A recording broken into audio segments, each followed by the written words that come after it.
오늘은 나쁜 환경에서 나온 승리, 나쁜 환경에서 나온 승리라는 제목으로 하나님 말씀 증거하도록 하겠습니다. 우리가 사람이 태어날 때 자기가 원해서 태어나는 사람이 있습니까? 한국에서 태어나고 싶어서 한국에서 태어나고 또 미국에서 태어나고 싶어서 미국에서 태어난 사람 없습니다. 그러니까 태어났더니 대한민국 사람이 된 거고 태어났더니 네팔 사람이 된 거고 뭐 그런 거겠죠. 똑같은 조건인데 좋은 환경에 태어난 사람도 있고 나쁜 환경에 태어난 사람도 있겠죠. 부잣집에 태어날 수도 있고 가난한 집에 태어날 수도 있고. 근데 우리 가운데 많은 사람들이 열악한 환경 가운데 태어난 사람들이 분명히 있습니다. 그 죄가 아니잖아요. 대표적인 얼굴 아닙니까? 얼굴 부모님 닮았잖아요. 이렇게 생기고 싶어 생겼나? 저걸 약간 눈을 크게 뜨라 그러는데 나도 노력하는 거예요. 지금 최대한 노력을 하는데 이거 안 되는 거 어떡해요? 그죠? 그럴 수 있지 않습니까? 머리카락이 빠지고 싶어 빠졌나? 우리 조상 대대로 다 빠졌던데 그러니까 그런 거죠. 그러니까 내가 결정하지 못하는 부분이 있다는 것입니다. 그래서 어떤 것보다 유리한 것도 많아요. 복 받은 것도 되게 많고 또 어떤 때는 좀 약간 불리한 것도 있고 인간이 그렇다는 것입니다. 그러면 모든 조건이 다 유리한 게 다 좋으냐? 우리 그런 얘기 하잖아요. 온실이 좋아요? 사계절 내내 춥지 않고 계속해서 양분이 공급되고 따뜻함이 공급되는 온실. 예를 들어서 너는 온실에서 자란 애 같아. 그러면 칭찬입니까 그게? 어떻게 들려요? 자매들은 어떨지 모르지만 형제들은 너는 온실에서 자란 애 같아. 그러면 그 욕으로 들리죠. 그게 무슨 얘기입니까? 평안한 조건 속에서는 살아남지만 조그만 어려움이 있어도 넌 죽을 거야. 너는 약한 존재야. 너는 용사가 되지 못해. 이런 거 아니야. 남자답지 못해. 너는 해병대 아니야. 너는 공익요원이야. 이런 느낌이 들지 않아요? 그러니까 이 온실이라는 것 자체가 반드시 복이 되는 것만은 아니라는 것입니다. 성경에서도 보면은 쓰임 받는 사람들 보면 열악한 조건이 많았고 우리 주변에도 보면요. 제가 아는 지금 한번 생각을 해요. 내 주변에 제자들 한번 생각해 봤는데 정말 잘 쓰임 받던 어떤 그 형제 있어요. 어머니가 무당입니다. 무당 어머니를 두고 있는 아들인데 정말 말하고 싶을 정도예요. 너무 멋진 형제예요. 너무 멋지고 너무 인기 있고 너무 믿음 좋고. 근데 어머니가 무당이에요. 현직 무당이 아직도 무당하는 것 같아요. 근데 지금 굉장히 강력한 성령의 역사, 집안의 투쟁이죠. 근데 나와서 보면 교회에서는 일꾼이라고 해요. 그런 사람이 있습니다. 또 어떤 그것도 형제인데 절에서 자랐어요. 절에서. 왜 그런지 모르지만 병이 났는지 절에다 갖다 줬어요. 그래서 절에서 자라다가 도망쳐 나와가지고 어쩌다가 예수를 믿고 그다음에 또 지금 잘 쓰임 받아요. 그런 사람도 있다고요. 그래서 제가 이렇게 불교에 관해서 모르는 거 있으면 물어보면 그 형제한테 물어보면 돼요. 물론 그 형제도 몰라요. 모르는데 어디 가서 물어보면 된다. 그 정도는 알아요. 이렇게 들은 풍월들이 있어요. 보면은 수계라 그러나요? 여기에 이렇게 불로 지진 게 있더라고요. 불교는 들어가면 이게 지지는 게 있어요. 이렇게 쭉 지지는 거. 우리도 세례 줄 때 지지까 그냥에다가 수계하고 심지어 우리 교회 전도사님 중에 한 분도 수계한 사람 있잖아요. 민준홍 전도사님. 옛날에 불교 학생 회장이었거든. 그래서 수계 있어요. 지금도 수계. 이거는 지워버리라고 그러는데 지울 수도 없고 지우개를 지우니까 안 지워지더라고. 그래서 한 번 더 성령의 불 화상을 입어야지 될 것 같아요. 여기 그런 사람도 있다고요. 이렇게 불교 학생 회장 하다가도 온 사람도 있고. 좋은 환경은 아니죠. 어떤 사람은 너무 가난해서 그죠? 몇몇 집 친척집을 이렇게 전전해서 어디서 자랐냐 그랬더니 자기는 어렸을 때 네 집을 옮겨 다니며 자랐대요. 그죠? 큰아버지 집, 작은아버지 집, 고모 집 이런 식으로. 쉬운 게 아니잖아요. 그러니까 왜 전전했겠습니까? 계속 키울 수 없다는 거죠. 그러니까 면피하는 거죠. 내가 1년 키워줬으니까 이제 니네가 맡아 이런 식으로. 그죠? 그런 모습으로 자랐으니 얼마나 힘들었겠습니까? 눈치 보고 자랄 것 같은데 믿음 안에서 또 당당한 사람이 되더라는 것입니다. 예를 들면 환경이 안 좋은 사람들 나쁜 환경 속에서 다시 일어설 수 있는 그런 믿음의 종 되기를 바랍니다. 그게 오늘 성경의 메시지예요. 우리 여러 가지 살피겠는데 첫 번째는 유다를 살필 건데 유다와 같이 환경을 뛰어넘는 사람이 되자. 그러기 위해서 필요한 게 뭐냐면 이건 누구나 할 수 있어요. 선봉에 서면 돼요. 맨 앞에 설 줄 아는 거. 은사가 부족하고 딴 거 부족하더라도 하나님의 일 한다 그러면 맨 앞에 서는 걸 할 수 있잖아요. 그죠? 맨 앞에 서기만 하면 하나님께서 운명을 완전히 다 바꾸어 버린다는 것입니다. 그게 유다 지파의 특징이에요. 오늘 사사기를 보면 여호수아가 이제 죽고 난 다음 이렇게 되잖아요. 1장 1절부터 여호수아가 죽은 후에 여호수아가 모세의 죽음 이후에 여호수아서가 시작되죠. 여호수아서를 보면 모세가 죽은 후에 이렇게 나와요. 여호수아서고 또 사사기는 여호수아가 죽은 후에 사사기가 시작돼요. 그게 무슨 얘기입니까? 던져졌다는 거죠. 그 위대한 지도자가 사라졌다는 거죠. 그때에 한 개인이 등장되는 게 아니라 유다 지파가 등장을 해요. 우리도 그 위기 상황이라는 게 참 좋은 겁니다. 왜냐하면 내가 선봉에 설 수 있는 기회거든요. 안정적이면 선봉에 설해도 안 가잖아요. 아무도 선봉에 안 설라 그럴 때 내가 나가면 되잖아요. 그래서 여러분들 위기 상황은 언제나 기회라는 것입니다. 왜냐하면 나도 쓰임 받을 수 있는 찬스가 온 거예요. 1절과 2절 다시 한번 보십시오. 여호수아가 죽은 후에 이스라엘 자손이 여호와께 여쭈어 이르되 우리 가운데 누가 먼저 올라가서 가나안 족속과 싸우리이까. 여호와께서 이르되 유다가 올라갈지니라. 보라 내가 이 땅을 그의 손에 넘겨 주었노라 하시니라. 출애굽을 하면서 광야 생활하면서 계속해서 유다 지파가 했던 일은 뭐냐면 선봉에 서는 일을 했어요. 이게 전통이 돼버렸다고요. 그러다 보니까 하나님께서 가나안 정복할 때에도 먼저 유다 지파에게 이 특권과 은혜를 주셨다는 것입니다. 유다에 대해서 한번 스토리 살펴볼까요? 야곱의 12아들이 있었죠. 네 번째 아들입니다. 네 번째 아들이 실질적으로 메시아 지파가 됐고 장자의 역할을 감당하잖아요. 이 4등이 1등 된다는 게 쉬운 게 아니잖아요. 근데 그렇게 됐던 이유가 뭐냐? 유다 지파는 아주 큰 부족이었습니다.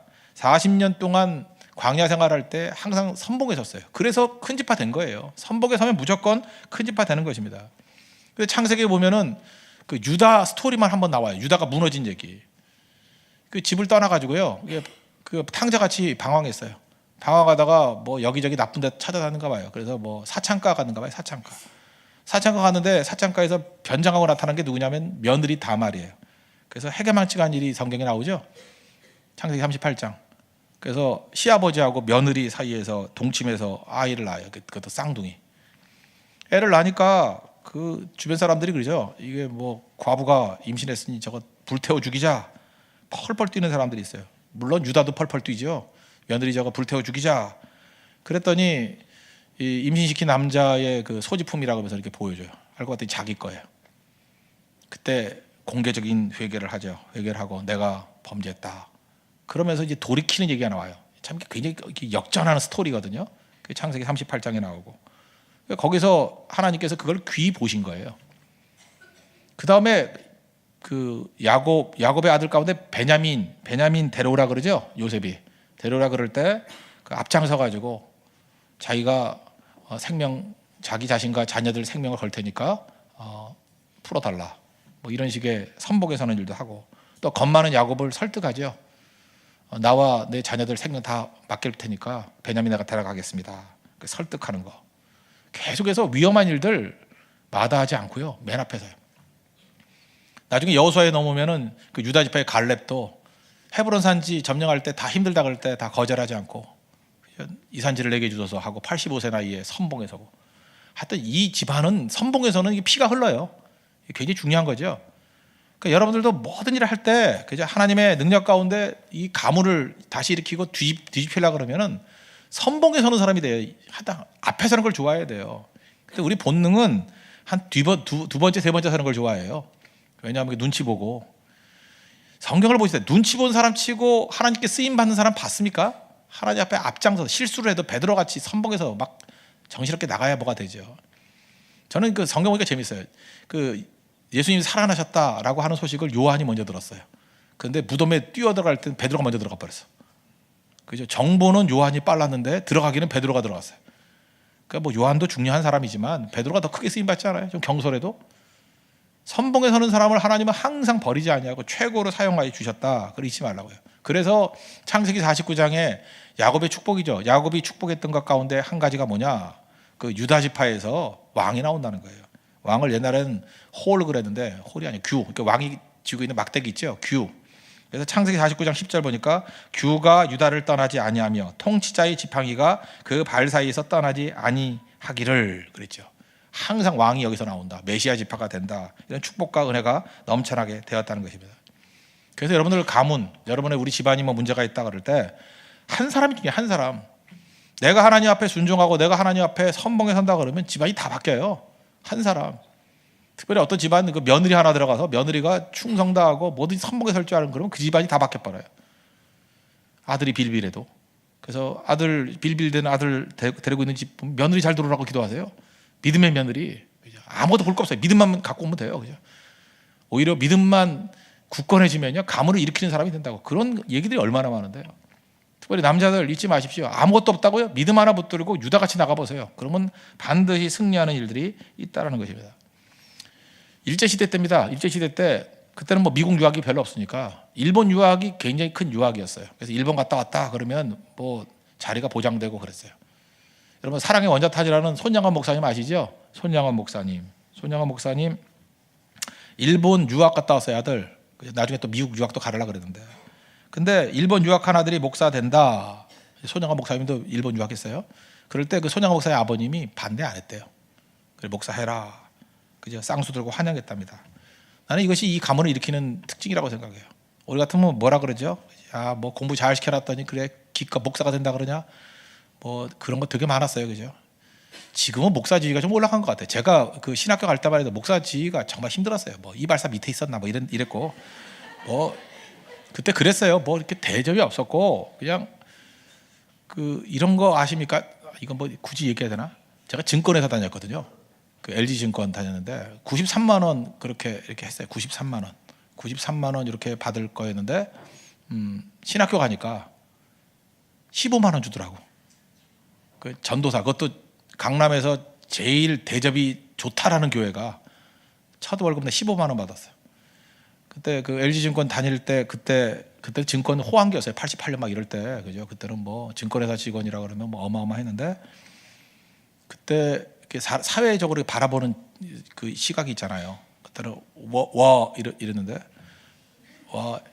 이러고 참 그거 아세요? 그 추락하는 거. 그 진짜 그 월급 액수만큼 추락하더라고. 93만 원에서 15만 원으로 추락하듯이. 그때는 대가를 치르고 신학교 간 거예요. 대가를 치르고. 근데 지금 가끔마다 어떤 때는 뭐 이걸 신분 상승의 뭐 도구로 사용하는 사람들인데 그렇지 않아요. 다 꼬꾸라졌어요. 꼬꾸라졌다고.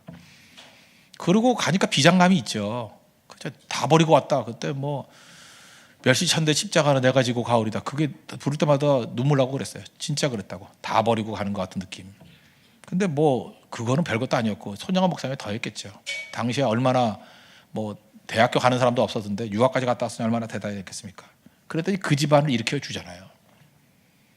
그 손씨 중에 뭐 유명한 사람 있어요? 뭐 손오공 빼놓고 뭐 손오공 뭐 친구 저팔계 뭐 이 정도밖에 없었는데 우리 민족 가운데 손양원이라는 아주 손씨 집안에 또 있네 손민혜 여기 반주하는 손민혜 손민혜니까 손으로 하는 반주 잘하잖아요, 그죠? 이 손씨 집안에 별로 인물이 없었다고. 근데 딱 이렇게 하나님 앞에 헌신하고 나가니까 하나님께서 은혜를 주시지 않습니까? 아브라함도 마찬가지야. 갈대아 우르에서 아무것도 아닌 종이었는데 하나님이 또 본토 친척 아비 집을 버리고 다 버리고 내가 지시할 땅으로 가라. 버리고 갔더니 믿음이 조상됐잖아요. 그것도 선봉에 서는 거 아니에요? 여러분들 마찬가지입니다. 뭐든지 하나님 앞에서 일을 할 때 뭐 그렇게 온실 속에 있으면서 뭐 머뭇거려가지고 절대 인물이 안 나와요. 하나님 일할 때는 선봉에서 해야 돼요. 뭐든지 선봉에. 죽으면 죽으리다 하고 선봉에서 하면 다 살아난다고요. 저는 유다 지파의 은혜가 우리 교회 모든 성도들에게 임하기를 원합니다. 뭘 할 때 선봉에서 해야 돼요. 선봉에. 하나님 일 한다고 맨 앞에 서가지고 최첨단을 달리는 그게 첨단이에요. 그런 능력이 임했으면 좋겠습니다. 그건 희생을 감수하는 거거든요. 십자가 지는 거거든요. 고난 지는 거거든요. 그게 명품이에요. 우리나라는 어떤지 모르지만 그 미국 갔더니 나는 미국 갔을 때만 뭐 자동차를 많이 타니까 뭐 한국에서는 주로 자전거 타고 걸어 다녀서 뭐 지하철 타고 다니고 해서 난 차 잘 몰라요. 관심도 없고 차를 별로 안 좋아해요. 그냥 차는 커피만 좋아하고 뭐 자동차 별로 안 좋아하고 하는데 혹시 그 BMW 타고 다니는 사람이 있어요? 그 BMW 타고 다니는 사람들 보면 BMW 차를 보면요 그 약간 불만을 갖고 있는 사람이 있어. BMW 휠이라 그러죠. 휠. 그 미국 사람은 휠이라 그러는데 휠 그 있잖아요. 그 옆에 자동차 올 때 그 반짝반짝 키우는 거. 거기가 새카매져요. 뭐 아우디 이런 거는 안 그런데 내가 볼 때 그래. 벤츠도 안 그래. 벤츠도 그게 없는데 BMW만 거기가 새카매져. 휠이 새카매져. 그래서 물어봤더니 모르더라고. 왜 새카매져? 그랬더니 몰라. 그랬더니 또 그걸 또 찾아가서 또 그 딜러한테 가서 물어보대요. 물어봐서 들었던 이야기.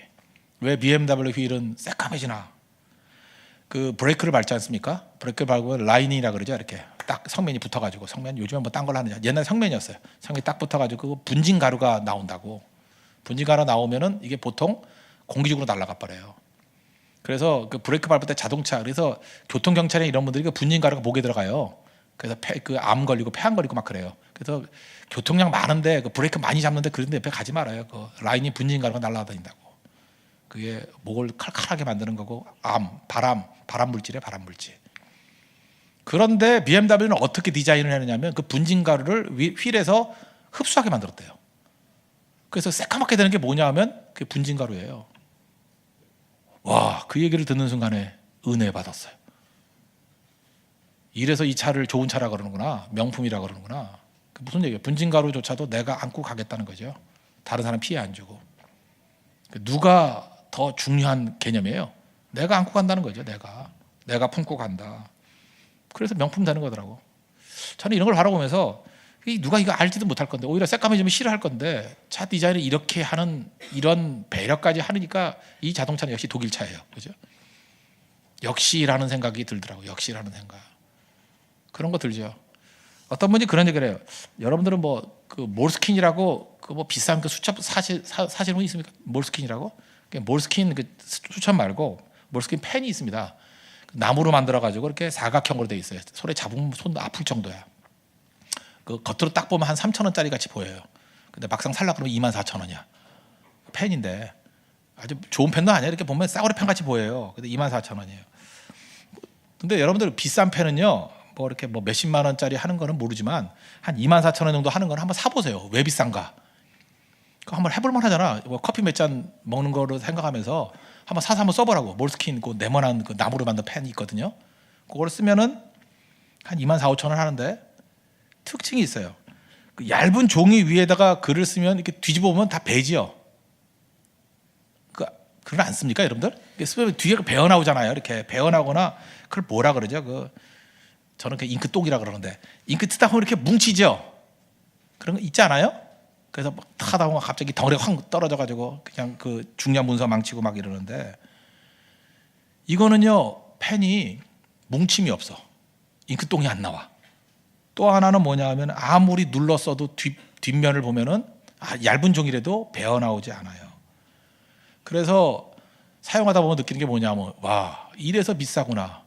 그래서 3,000원이면 될 거 24,000원, 몇 배 받는 거 값어치를 하는구나. 그런 생각을 가져요. 그래서 뭐 이렇게 중요한 문서 쓸 때 있잖아요. 이렇게 뭐 이렇게 뭉치면 안 되는 거, 뭐 이렇게 잘 써야 되는 거. 그럴 때는 하다못해 몽블랑도 뭉치는 게 나와요. 그거 몽블랑 펜도 이렇게 똥 나와요 이게. 그래서 몽블랑도 이거 비싸기만 하고 이거 그냥 집어 던져야지, 그런 생각이 드는데, 몰스킨은 그게 없어요. 그래서 중요한 일 쓸 때는 몰스킨 그 24,000원짜리 갖고 쓸 때가 많아요. 절대로 뭉침이 없어요. 그래서 그 펜에 있어서 명품이잖아요. 뭐 딴 것도 좋은 펜들이 있겠지만 제가 경험한 거에 의하면 인생에서 제일 중요한 게 뭔지 아십니까? 그 옛날에 몇 년이죠? 뭐 한 7, 8년 된 것 같네. 세계는 평평하다. 월드 이즈 플랫이라는 그 책이 있었거든. 세계는 평평하다. 그 프리드만, 그 토마스 프리드만이 썼던 책이 있었죠. 세계적인 베스트셀러였는데. 그러니까 뭐냐면 전 세계가 이제는 그 시장이 하나가 되었다는 거예요. 지금도 그렇잖아요. 뭐 여러분들 가게 뭐 외국 나가서 물건 살 것도 없어요. 어디 가나 다 있어. 그렇잖아요. 옛날에는 뉴욕 가서만 살 수 있는 물건이 있었는데 지금 그게 어디 있어요? 다 있지. 그죠? 뭐 옛날엔 LA만 가서 살 수 있는 물건이 있었는데 그런 게 어디 있어요? 그냥 지금 해외 직구 다 되지. 그러니까 세계는 평평해진 거예요. 이때에 가장 중요한 건 뭐냐 하면 대체 불가능한 사람이 되라. 너 말고도 딴 사람이 할 수 있다. 그러면 안 된다는 거예요. 나만 할 수 있는 거, 대체 불가능한 사람. 이제는 전 세계적인 그런 세계 속에 살기 때문에 그거 아니면 절대 살아남을 수 없다는 거예요. 그럼 대체 불가능한 사람이 된다는 게 뭡니까? 그게 바로 뭐예요? 독특성이죠. 또 다른 말로 하면, 우리 한국식으로 표현하면 아웃소싱이 안 되는 사람. 뭘 하다 보면 아웃소싱 시키잖아요. 남에게 시켜버리잖아요. 돈 주고. 근데 아웃소싱이 안 되는 사람이 되라는 거예요. 여러분, 사랑하는 사람을 아웃소싱 할 수 있어요? 못하죠. 그 사람 하나죠. 우리 이제 강아지 하늘이를 키우는데 하늘이를 아웃소싱 할 수 있어요? 말티즈 10마리 갖다 줘봐요. 정이 들어서 걔 눈빛을 잊을 수가 없어. 그래서 안 되는 거죠. 하다못해 강아지 하나를 사랑해도 하늘이 외에는 안 돼요. 그러니까 그런 인생을 살아야 되는 거예요. 세계가 평평할 때는. 능력도 마찬가지고 나만 할 수 있는 독특성. 그런데 아무것도 없어도 할 수 있는 길이 하나가 있죠. 뭐요? 하나님이 말씀하시면 선봉에 서는 거. 이거 아무나 할 것 같죠? 아니에요. 그게 믿음이에요. 언제나 어느 시대나. 왜냐하면 좋은 거 한다 그럴 때 선복에서는 건 누구나 하려 그래요. 무슨 뭐 예를 들어서 아이폰 6 나왔다 그럴 때 뭐 선복에서 밤새워서 줄 서는 사람이 있어. 난 그걸 바라보면서 주를 위해서 헌신하자 그럴 때 저렇게 줄 서는 사람이 있으면 얼마나 좋을까. 가는 거야. 난 요즘에 우리나라에서 너무 좋은 게 뭐냐면 최전방에 그 들어가는 사람들을 뽑는데요. 요즘엔 뽑는다는데 너도 나도 가려는 진짜 사나이들이 줄을 선대. 야, 우리 젊은이들 정말 멋지죠? 최전방에 가는 건 저요. 후방 너요. 이게 나라가 되는 거죠.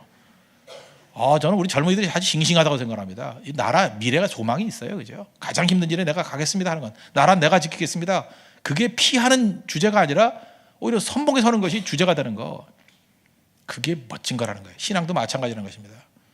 여러분, 내가 받은 바 은사 뭐 크고 많을 수 있습니다. 그거 다 내려놓고 하나님 안에서 아웃소싱이 안 되는 인생, 대체 불가능한 인생, 나만 할 수 있는 인생, 그건 뭐예요?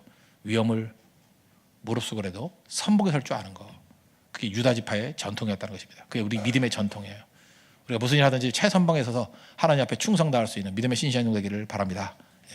모두 자리에서 일어나겠습니다. 우리 찬양하고 기도하도록 하겠습니다. 순교자의 노래 찬양하겠습니다.